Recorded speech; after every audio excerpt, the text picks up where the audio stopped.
Super Mario Odyssey came out last October for the Nintendo Switch, which I owned, and I was looking for the game to make me want to buy it. The way they took Zelda did not work for me. I'm sure it's awesome.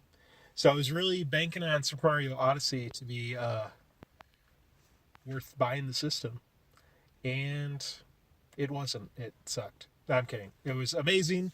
It made me feel like I was a kid again.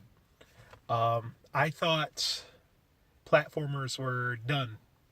I had a lot of hope for Mario, and I had played like 3D Land and 3D World, and those were good, but not enough to get me to finish the game.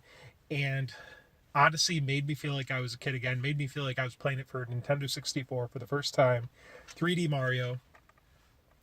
The control is tight and perfect. It's not a collectathon.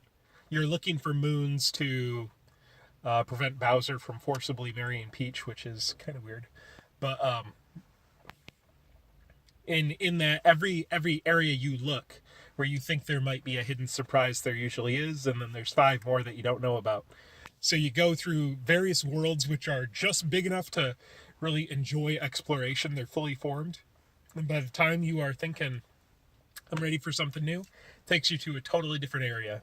New Donk City is kind of like the more realistic area, kind of based on New York, but not at all. That one was in a bunch of trailers, and that one lasts exactly as long as you want it to. And then you move on to another one. And some are great, some are perfect, and some are just good. But by the time you get the number of hidden objects and you're ready to move on to the next one, you're ready. And it keeps you moving. And at the end of the game, it says, now you got control of the ship. You can go to any world you want, including four new worlds.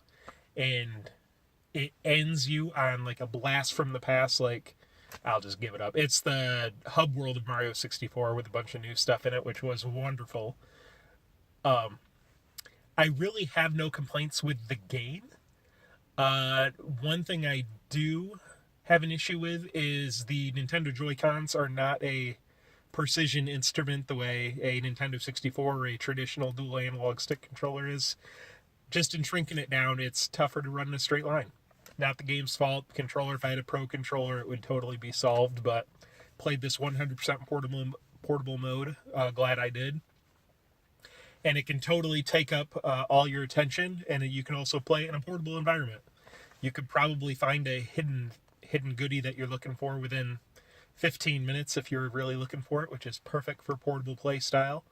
And when you find it, it doesn't kick you out of the level like Mario 64. You just keep going.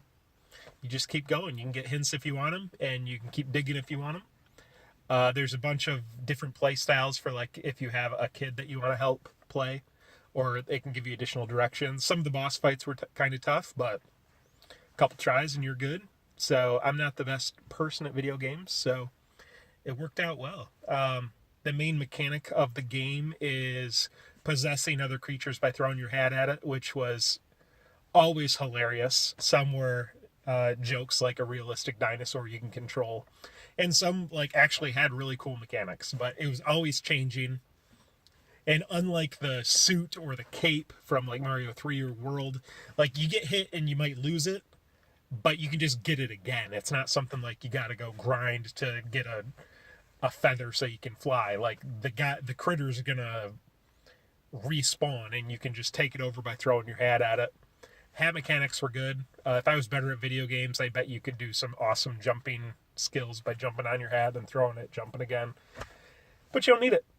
I beat the game. It took me probably 15 hours, and there's still a ton to do, which I'll play it a little bit more. I'm not gonna grind it out and catch everything, but it's been a wonderful time. And the good thing with Nintendo games is I could sell it back today and probably get more than I paid for it. So I would recommend it. If you're into Mario, it's worth buying a system for, and I can't wait to see what Nintendo does next. Welcome back, Nintendo. Welcome back, Mario. I am glad you were in my life.